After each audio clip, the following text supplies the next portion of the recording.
ప్రేక్షకుల నమస్కారం.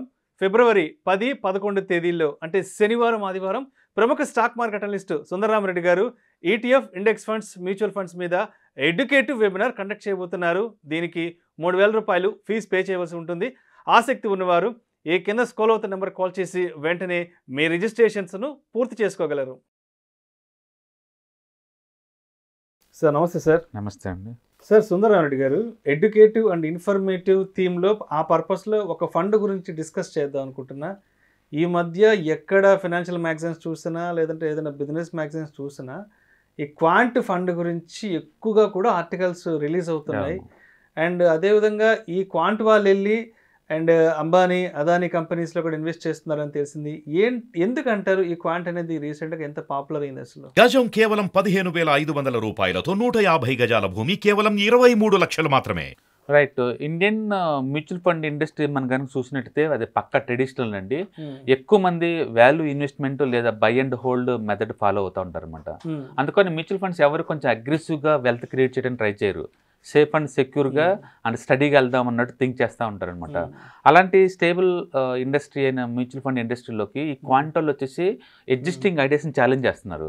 వీళ్ళు ఏంటంటే బై అండ్ హోల్డ్ స్ట్రాటజీ కాదండి, బై అండ్ ఫైర్ అనమాట. బై చేయటం విత్ ఇన్ 6 monthsకి దాన్ని ఫైర్ చేసి పడేస్తారు, మళ్ళీ ఇంకో స్టాక్ తీసుకుంటారు. అంతే తప్ప పర్మనెంట్గా ఒక స్టాక్ని హోల్డ్ చేయటం అంటే ఉండదండి. స్టాక్ని ఎంతకాలం ఉంచుకుందని దాన్ని టర్న్ ఓవర్ రేషియో అంటారు. అన్నిటికన్నా దీనికి ఇది ఎక్కువ ఉంటుంది అనమాట. ఫ్రీక్వెన్సీగా స్టాక్స్ మారుస్తూ ఉంటారు. ఏ ఒక్క స్టాక్ కూడా 6 నెలల నుంచి 1 year దీంట్లో ఉండదు. మిగతా వాళ్ళ సంవత్సరాల కొద్ది ఉంచుకోరు అనమాట వీళ్ళు. అందుకని ఇండియన్ మ్యూచువల్ ఫండ్ ఇండస్ట్రీలో ఈ పాయింట్ ఆఫ్ టైంలో ఏదైనా చర్చ జరుగుతుంది కాంట్రవర్సీగా అంటే ఈ ఫండ్ గురించి అనమాట. ఎందుకంటే వాళ్ళ అగ్రెసివ్నెస్ ఆ రేంజ్లో ఉంటుంది. అంటే ఫర్ ఎగ్జాంపుల్ ఒక్క అదానీ అండ్ అంబానీ గ్రూపుల్లోనే ఈ కంపెనీ వాళ్ళు 9,000 కోట్లు పెట్టారండి. అది 9,000 కోట్లు అంటే ఎంత పెద్దదంటే ఈ టోటల్ ఈ క్వాంట్ మ్యూచువల్ ఫండ్ సైజే 45,000 కోట్లు.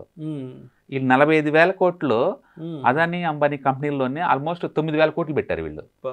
అంటే పర్టికులర్ మనం క్వాంట్ అబ్సల్యూట్ ఫండ్ చూసాం అనుకోండి, 26% వెయిటేజ్ 3 స్టాకులకు ఇచ్చారు. రిలయన్స్, జియో, అదానీ పవర్, 3 కంపెనీస్ కలిపి ఎంత ఇచ్చారు? 26% అండి. యూజువల్గా మ్యూచువల్ ఫండ్లు 1 or 2% ఇస్తా ఉంటారు ఈ స్టాక్కి. బట్ వీళ్ళు ఈ 3 కంపెనీలు కలిపి 26% ఇచ్చారు. అలాగే Quant mid cap mutual fund అండి 18% వెయిటేజ్ ఈ 3 స్టాక్స్కి. And Quant active fund 16% weightage ఈ 3 స్టాక్స్కి. అండ్ క్వాంట్ ఫ్లెక్సీ క్యాప్ 19% ఈ మూడింటికి. And quant ELSS 21%. 3 స్టాక్స్కి 21% అండి.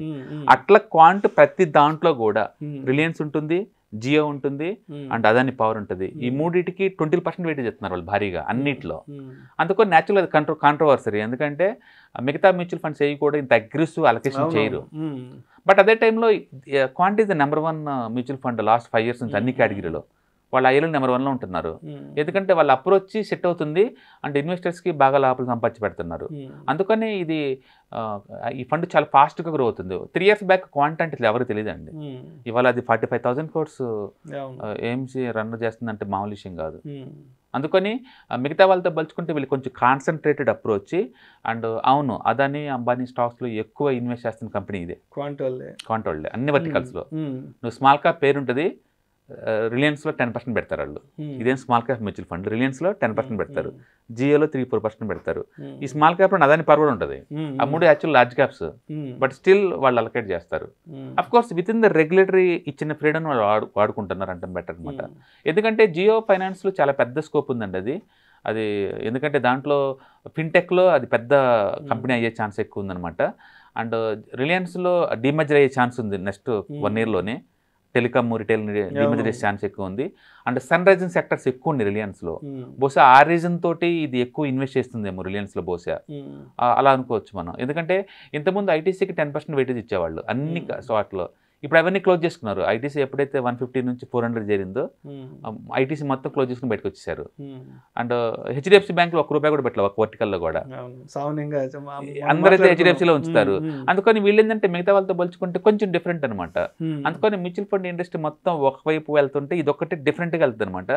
దాంతో ఇది మిగతా మ్యూచువల్ ఫండ్ లాగా కాకుండా ఇది సంథింగ్ స్ట్రేంజ్ బిహేవియర్ ఏంటని చెప్పేసి చాలా మంది ఆ అగ్రెసివ్నెస్ని క్వశ్చన్ చేస్తారు. ఇంతగా ఎందుకు అలొకేట్ చేయాలి, ఏదైనా తేడా వస్తే అన్నట్టు. బట్ లాస్ట్ 5 years నుంచి వీళ్ళ స్ట్రాటజీలు వర్కౌట్ అవుతున్నాయి, మార్కెట్ కూడా రెస్పెక్ట్ ఇస్తుంది.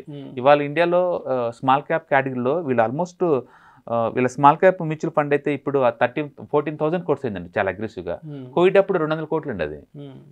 కోవిడ్ అప్పుడు జస్ట్ 200 crores అసెట్ మేనేజ్ చేసే కంపెనీ ఇప్పుడు 14,000 crores అయిందంటే దాని అగ్రెసివ్నెస్ చూడండి ఏ రేంజ్కి వెళ్తుందో. కాబట్టి రిటర్న్స్ జనరేట్ చేస్తుంది అండ్ ఇన్వెస్టర్స్ లైక్ చేస్తున్నారు. And end of the day investors డబ్బు కావాలి, మిగతా మొత్తం ఏదైనా కదండి. అందుకని వాళ్ళ అప్రోచ్ మనం క్వశ్చన్ చేయలేము, వాళ్ళ స్టైలే అంతా.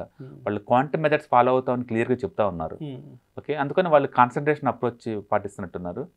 బట్ ఇనహో లాస్ట్ 5 years నుంచి క్వాంటమ్ నమ్ముకున్న వాళ్ళందరికీ అన్ని వర్టికల్స్లో ఏ మ్యూచువల్ ఫండ్ పేరు పెట్టినా సరే దట్ జనరేటింగ్ గుడ్ మనీ అనమాట. ఈ సంవత్సరం మనం చూస్తే క్వాంట్ స్మాల్ క్యాప్ ఆల్మోస్ట్ 80% దాకా వచ్చింది రిటర్న్స్. అంటే క్వాంట్ ఈఎల్ఎస్ఎస్ అయితే 70% దాకా ఇస్తున్నాయి. ఈఎల్ఎస్ఎస్ అండి, ఎన్పిఎస్ వాళ్ళు 8% ఇస్తే అది పెద్ద గొప్ప అనుకుంటున్నాం.